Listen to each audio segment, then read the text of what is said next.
నమస్తే, welcome to our channel. నేను మిషాల్ని. మాజీ ముఖ్యమంత్రి జగన్మోహన్ రెడ్డి గారికి ఎన్నో అక్రమ ఆస్తుల కేసులు అయితే నమోదై ఉన్నాయి. అయితే ఈ నెల 14వ తేదీన సిబిఐ కోర్టుకు అయితే హాజరు కావాలి. కానీ నేను వ్యక్తిగతంగా హాజరు కాలేకపోతున్నాను.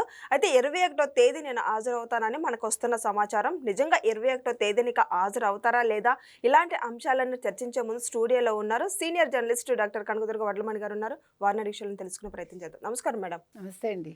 జగన్మోహన్ రెడ్డి గారి మీద ఎన్నో అక్రమ ఆస్తుల కేసులు అయితే నమోదయ్యాయి. ఇప్పుడు బెయిల్ మీద తిరుగుతున్నారు. అయితే ఎన్నో చాలా ఏళ్ల తర్వాత కోర్టులు మెట్లు ఎక్కబోతున్నారని మనకు వస్తున్న సమాచారం. నిజంగా కోర్టు మెట్లు ఎక్కుతున్నారంటే ఏం చెప్తారు మేడం? ఎక్కుతారా లేదా జగన్మోహన్ రెడ్డి? ఎక్కి తీరాలి, వెళ్ళి తీరాలి ఇవాళ.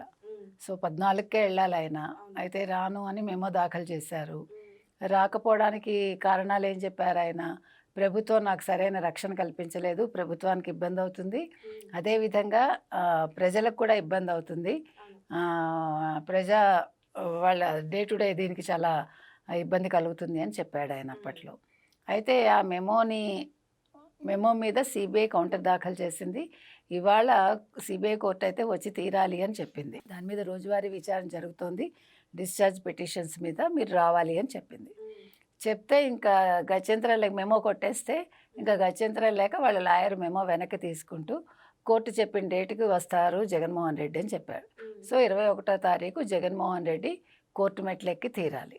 అయితే మీరు అన్నట్టుగా 6 ఏళ్ల తర్వాత ఆయన కోర్టు మెట్లెక్కుతున్నారు. ఆయన మీద ఇప్పటికి చాలా కేసులు ఉన్నాయి.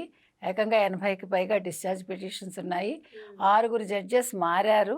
ఇంతవరకు వాటి మీద అసలు వాదనే జరగలేదు ఇంతవరకు. అందుకని అంటే చూసారా, అంటే జగన్మోహన్ రెడ్డి మేనేజ్ చేశాడంటారు కొందరు. ఏంటి అనేది మనకు తెలియదు, కానీ కోర్టులను మనం విమర్శించలేం. కాబట్టి మొత్తం మీద జగన్మోహన్ రెడ్డి అయితే మేనేజ్ చేసుకుంటూ వెళ్ళాడు ఇంతకాలం. అయితే ఇప్పుడు ఏం జరగబోతుంది? జగన్మోహన్ రెడ్డి ఎలాగా అంటే ఇంకా తప్పించుకోలేరా? ఇప్పుడు శిక్ష పడుతుందా అని చర్చ జరుగుతుంది ప్రజల్లో. అయితే ఇప్పుడు ఖచ్చితంగా శిక్ష పడే అవకాశం అయితే ఉంది. ఎందుకంటే మీకు తెలుసు ఆయన ఇంకొకటండి, అసలు యూరప్ పర్యటనకి వెళ్ళే ముందే వాళ్ళు కోర్టు చెప్పినప్పుడు మీరు వచ్చి తీరాలి 14వ తారీఖు కోర్టుకి హాజరు కావాలి అన్నప్పుడు ఆ రోజు చెప్పాలిగా, నేను రాలేనండి, నేను వస్తే ఇబ్బంది అవుతుంది, ఇట్లాగా ప్రభుత్వానికి కూడా రక్షణ కల్పించడానికి సమస్య అవుతుంది, తర్వాత ప్రజలు ఇబ్బంది పడతారని చెప్పాలిగా. మరి అప్పుడు చెప్పకుండా మీరు యూరప్ పర్యటనకి వెళ్ళేసి వచ్చి మొంతా తుఫాన్ వచ్చినప్పుడు మీరు ఎల్హంక ప్యాలెస్లో పడుకుని నిద్రపోయి తర్వాత అంతా అయిపోయాక చంద్రబాబు నాయుడు గారు అంతా మేనేజ్ చేశాక వచ్చి మీరేం చేశారు? రోజు మొత్తం మీరు పర్యటన చేసి ప్రజలకు ఇబ్బంది కలిగించారుగా. అవును, పెడన వెళ్ళారు, మచిలీపట్నం వెళ్ళారు, గూడూరు మీదుగా పొద్దున 9:30కు మొదలుపెట్టి సాయంకాలం వరకు. మరి అప్పుడు మీకు గుర్తుకు రాలేదా ప్రజలు ఇబ్బంది పడుతున్నారని? అప్పుడు గుర్తుకు రాలేదా పోలీసులకి రక్షణ కల్పించడం కష్టం అవుతుందని? మీకు ప్రభుత్వం వద్దన్నా వినకుండా వెళ్ళారుగా. మరి మీరు కోర్టుకు హాజరైతే వాళ్ళకి ఇబ్బంది అవుతుందా? మీరేం చేయాలి? కోర్టుకు ఎలా వెళ్ళాలి? ఒక సామాన్య వ్యక్తిలాగా, ఒక ముద్దాయిలాగా మీరు వెళ్ళాలి. ఎలా వెళ్ళాలి? ఓ 2 కార్లు పెట్టుకుని కామ్గా వెళ్ళొచ్చుగా. అప్పుడు ఎవరికి తెలుస్తుంది ఎవరికి ఇబ్బంది? ఇంత కాన్వాయ్ వేసుకెళ్తాను, నా వెనకాల జై జగన్ జై సీఎం అనాలి, అవే మీరు చెప్పాల్సినవి కాదు కదా. అంటే అక్కడ కూడా ఏమైనా అల్లర్లు సృష్టిస్తాడా ఆయన? నాకు తెలియదు, నా అభిమానులు చేశారు అంటాడా? అది కూడా ఆలోచించాలంటే ఇప్పుడు పోలీసులకి చాలా పెద్ద పరీక్ష ఒక రకంగా. ఈయన జైలుకి వెళ్ళేప్పుడు కావాలని ఏదైనా చేశాడు అనుకోండి, నెక్స్ట్ టైం రాకుండా చేసుకోవడానికి కుట్రలు పన్నుతాడు. అందుకని దీని మీద పోలీసులు ప్రత్యేకంగా శ్రద్ధ పెట్టాలి. కాబట్టి ఇవాళ జగన్మోహన్ రెడ్డి కోర్టుకు వస్తున్నాడన్నా పోలీసులు భయపడాలి, రానన్నా భయపడాలి. ఆయన అసలు ఏమన్నా కూడా భయపడే స్టేజ్లో ఇవాళ పోలీసులు ఉన్నారంటే చేతకాక కాదు. ఏమనాలి? అనవసర రాద్ధాంతాలు జరగకూడదు, అక్కర్లేని ఘర్షణలు జరగకూడదు. అంటే సజావుగా రాష్ట్రంలో శాంతి భద్రతలు కొనసాగాలని వాళ్ళు కోరుకుంటారు. ఈయన శాంతి భద్రతలకు ఎలా విఘాతం కలిగించాలా అని ఈయన చూస్తాడు. కాబట్టి ఇవాళ పరిస్థితి ఏంటంటేనండి, జగన్మోహన్ రెడ్డి ఖచ్చితంగా ఆయన హాజరై తీరాలి.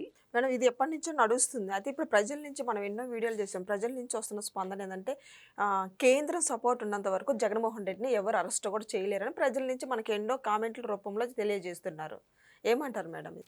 ఇప్పుడు మీకు లేదని తేలిపోయిందిగా. ఇవాళ సిబిఐ కోర్టు రావక్కర్లేదని చెప్తే పోనీ కొద్దో గొప్ప మీకు సందేహం రావచ్చు. మీరు వచ్చి తీరాలి అని సిబిఐ చెప్పాక ఇంకా కేంద్ర సపోర్ట్ ఎక్కడుంది?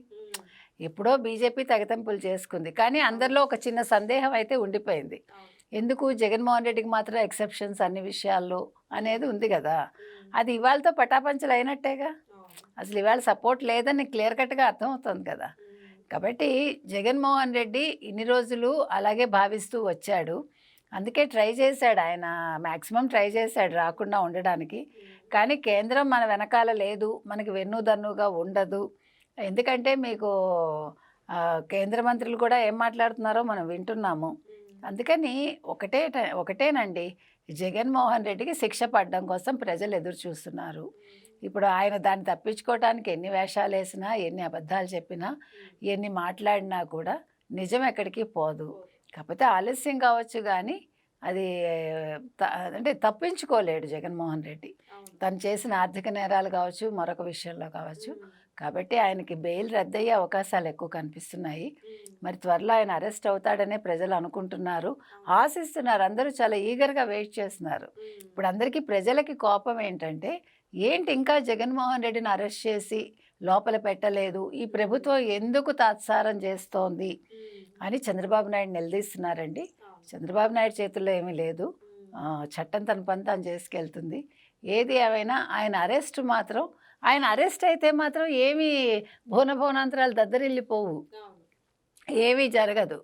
అందరికీ సజావుగా రోజు గడుస్తుంది. ప్రజల అమ్మయ్య అని ఊపిరి తీసుకుంటారు. మేడం, ఇప్పుడు జగన్మోహన్ రెడ్డి సిబిఐ కోర్టుకి రాకపోతే శిక్ష తప్పదని మనకు వస్తుంది సమాచారం. అయితే ఒకవేళ శిక్ష తప్పదు అని అంటే జైలుకి వెళ్ళేది ఖాయమానని కూడా వస్తుంది. అయితే ఒకవేళ జైలుకి వెళితే ఇక నెక్స్ట్ సీఎం అయ్యేది జగన్మోహన్ రెడ్డి అని ప్రజల్లో నుంచి వస్తుంది. గతంలో కూడా కోర్టుకి జైలుకి వెళ్ళొచ్చిన తర్వాతే ముఖ్యమంత్రి అయ్యారు జగన్మోహన్ రెడ్డి గారు అని ప్రజల నుంచి వస్తుంది. ఇది ఎంతవరకు వాస్తవం అంటారు సార్ మేడం? గతంలో ముఖ్యమంత్రి అయ్యారు అంటే అప్పుడు పాదయాత్ర చెల్లెలు చేసింది, చెల్లెలు వెనకాలుంది, తల్లి వెనకాలుంది, ఒక వివేకానంద రెడ్డి హత్య ఉంది, ఒక నారాసుర రక్త చరిత్రను మీరు వేసిన యాడ్ ఉంది మీ వెనకాల. ఇవన్నీ కలిసి వచ్చి మీరు ముఖ్యమంత్రి అయ్యారు. కానీ ఈరోజు అవేవి మీ దగ్గర లేవు. మీ పక్కన మీ చెల్లెలు లేదు, మీ వెనకాల మీ అమ్మగారు లేరు. నారాసుర రక్త చరిత్ర కాదు అని ప్రజలకు అర్థమయ్యి చంద్రబాబు నాయుడు గారిని ముఖ్యమంత్రిని చేశారు. వివేకానంద రెడ్డి హత్యల కేసులో కూడా ముందుకు వెళ్తుంది కోర్టు. కాబట్టి అది తేలుతుంది. వీటన్నింటి మధ్య ఇవాళ మీరు ఇంకా భ్రమల్లో ఉన్నట్టే లెక్క. ఒకవేళ నేను జైలుకి వెళ్ళొస్తే 2.0 జగన్ ముఖ్యమంత్రి అనుకోవటం అనేది మీ భ్రమ. అది ఆ రోజులు వెళ్ళిపోయాయి. అప్పుడు మీకు కలిసి వచ్చింది మీ పాదయాత్ర కాదు, మరొకటి కాదు. లేకపోతే అంతకుముందు మీ నాన్నగారి మరణం, ఆ సంతకాల సేకరణ, ఇవన్నీ కూడా అంటే మీ నాన్నగారు మీ వెనకాల ఆ రోజు ఉన్నారు. ఈరోజు అదేదీ లేదు. ఇవాళ మీరు ఒక కొత్త పాయింట్ ఏం చూసారంటే, రోజా పీపీపీ మోడల్ మెడికల్ కాలేజెస్లో ధర్నా చేస్తూ జోహార్ వైఎస్ఆర్ అని కొత్తగా ఇవాళ నినాదం ఇచ్చింది. అంటే ఇప్పుడు ఇంకా ఎవరు దిక్కు లేకపోయేసరికి వైఎస్ఆర్ని వీళ్ళు అరువు తెచ్చుకున్నారా, ఆయన పేరు మళ్ళీ వాడుకుంటున్నారా? ఎలక్షన్స్ ముందు మీరు సాక్షి టీవీలో చూశారు, వైఎస్ఆర్ బొమ్మ తీసేశారు, మళ్ళీ ఓడిపోయాక మళ్ళీ ఆయన బొమ్మ పెట్టుకున్నారు. కాబట్టి మీకు అర్థమైంది కదా, ఇప్పుడు అవసరానికే తండ్రి, అవసరానికే తల్లి. రాజకీయ సోపానాలుగా తల్లి, చెల్లి, నాన్న, లేకపోతే బాబయ్య పనికొచ్చారండి. ఇవాళ ఆ సోపానాలు ఏమీ లేవు. ఒకటే సోపానం, కోర్టు మెట్లు ఎక్కడం అనే సోపానమే ఆయనకి ఎదురు చూస్తుంది. కాబట్టి నెక్స్ట్ జైలు అనేది ఆయనకి అక్కడ ఉన్న ముఖ్యమంత్రి పీఠం. Thank you madam.